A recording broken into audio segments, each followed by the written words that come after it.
My girlfriend posted, "Dating a man who can't afford to spoil you is just friendship." I liked it and commented, "Agreed." Then I sent her an invoice for every dinner, vacation, and rent payment I'd covered for 2 years. Her lawyer called it harassment until I showed receipts. That original post, I, 29 male, saw the post at lunch yesterday. My girlfriend Natalie, 27, had posted one of those relationship quotes on her stories. Dating a man who can't afford to spoil you is just friendship with extra steps. We've been together 2 years, living together for the last 14 months in my condo.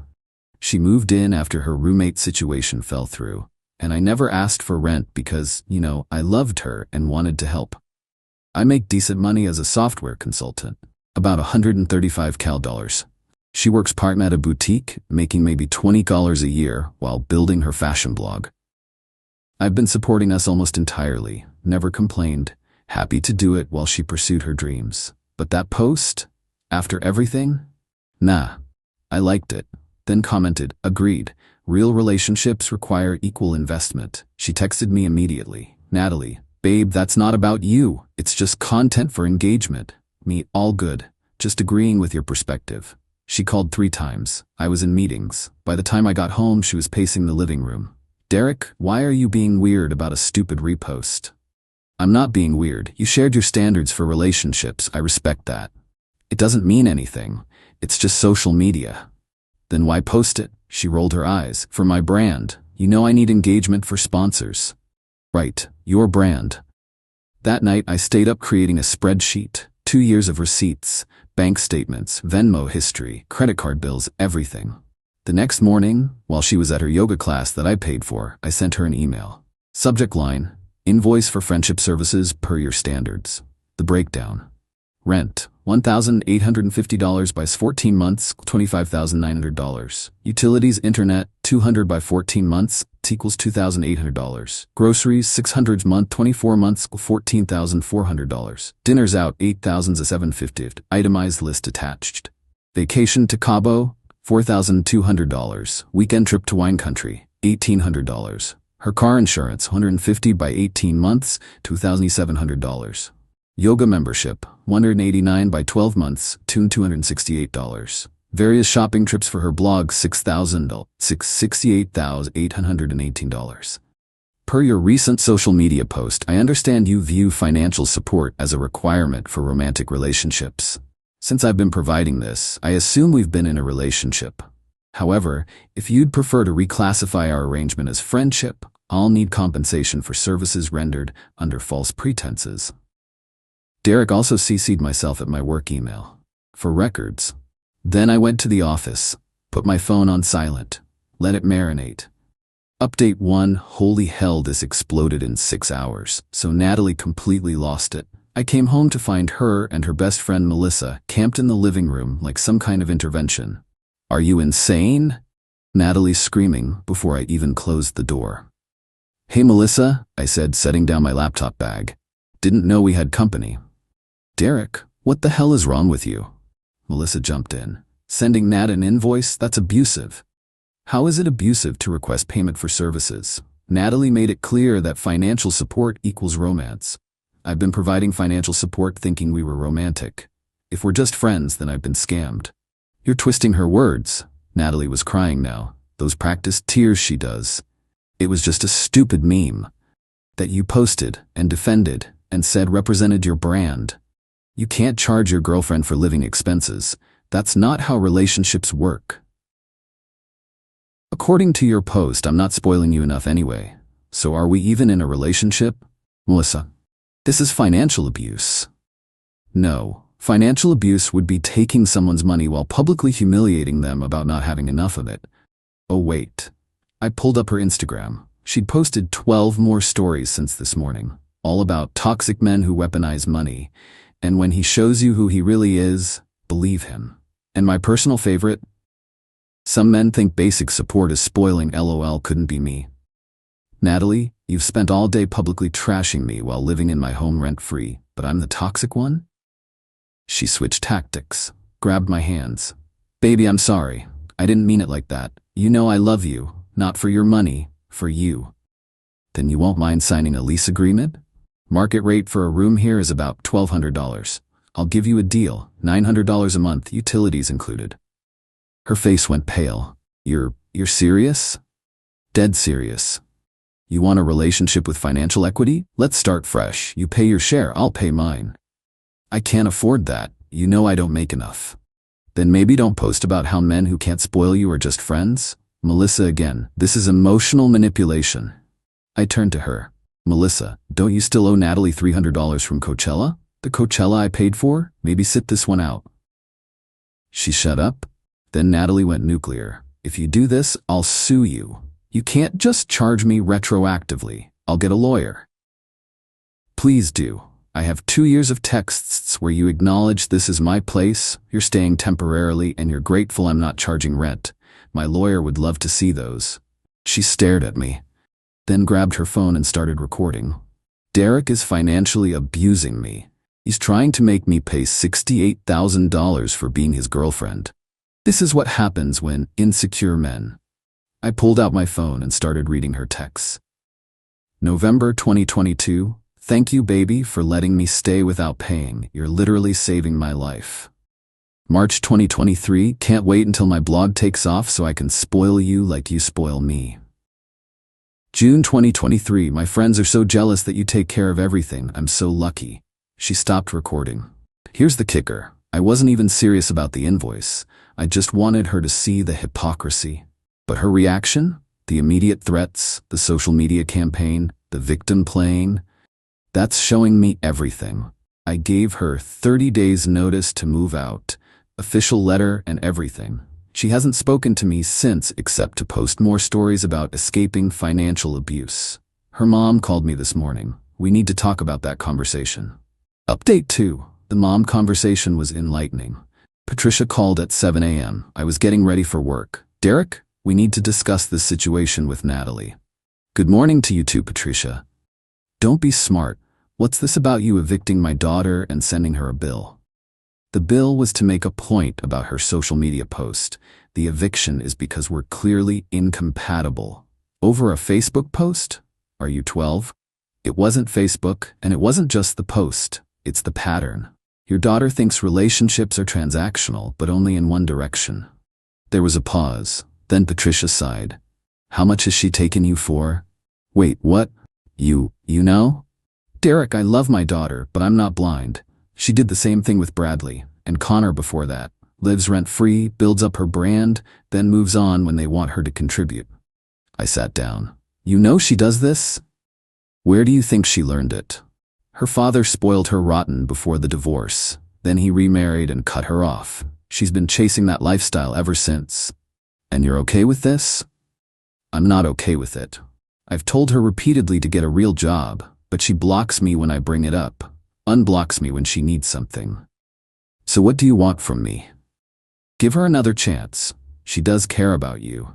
You lasted longer than the others. Patricia, she's currently online telling people I'm abusive. She'll delete those once she calms down. That's not the point. She thinks I'm a wallet with legs. Your daughter doesn't want a partner, she wants a sponsor. She's just scared of being poor.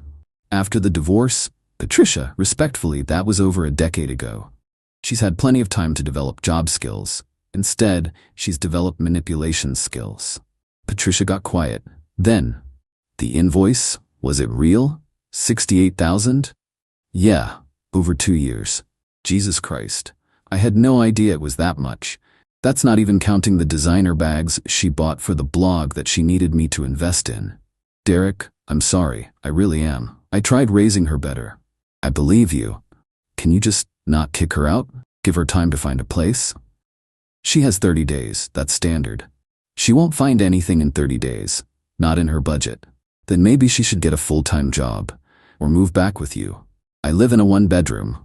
That's not my problem anymore, Patricia. She hung up. Meanwhile, Natalie escalated on social media. She started a TikTok series, Escaping Financial Abuse, My Story. Episode 1 got 50K views. She cried about how her narcissist ex, I'm not her ex yet, she still lives here, is charging her for being in love. The comments were split, half calling me trash, half asking why she can't pay her own rent. She blocked everyone who asked about rent. Episode 2 was about recognizing the signs. Apparently, me asking her to contribute $50 toward groceries once 6 months ago was the first red flag. Episode 3 is where she messed up. She showed proof of my abuse, the invoice email. But she didn't crop it properly. You could see my entire breakdown, including the part about the designer bags, and the yoga membership, and Cabo.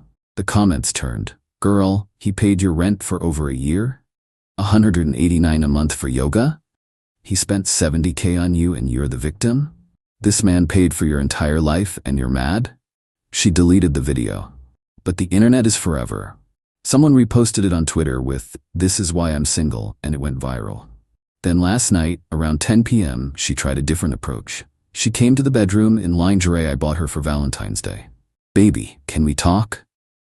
"We can talk while you're dressed. Don't you find me attractive anymore?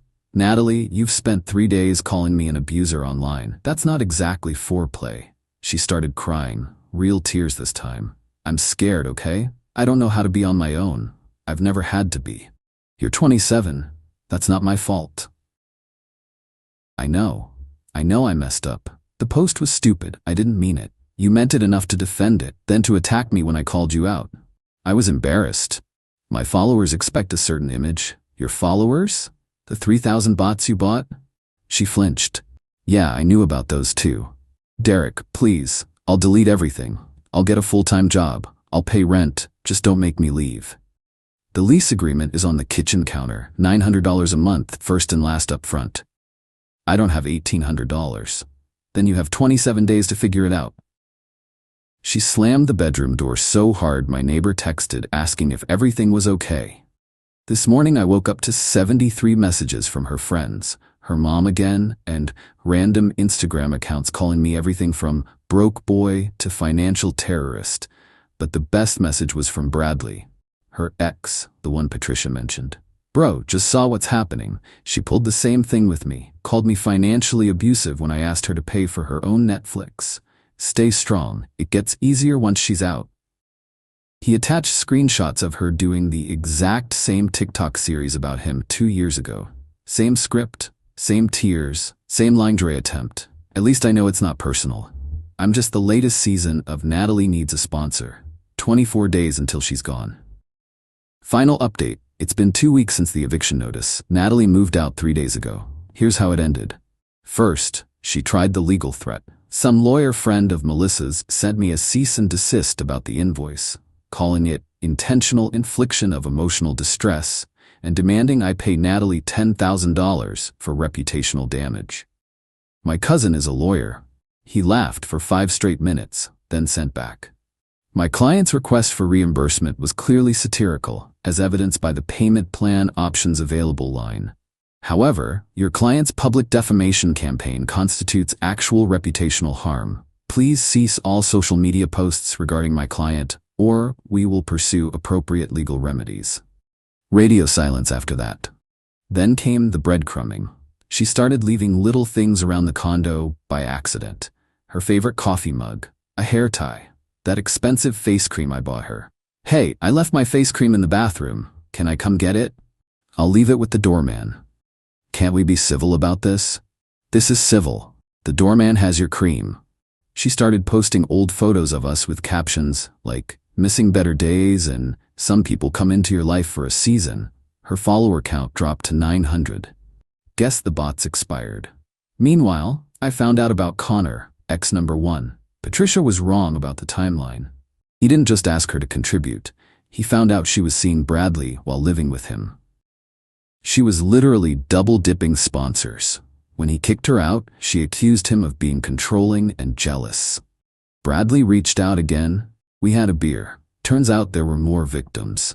There's a whole group chat of dudes she's done this to. 7 guys total. They call themselves Natalie Survivors. They had a betting pool on how long I'd last. Bradley won $100. The worst part? She wasn't even good at hiding the pattern. Same restaurants for dates. Same vacation spots. Same lingerie manipulation. She literally had a playbook. Remember the fashion blog she was building? It's had the same 5 posts for 18 months. The last update was before we met. The Instagram was her real job, finding the next sponsor. 3 days before move-out, she made one final play. She showed up with her new boyfriend, Tom. Some gym bro who clearly peaked in high school. "Derek, this is Tom. He's helping me move." Tom tried to do the alpha handshake thing. I just nodded.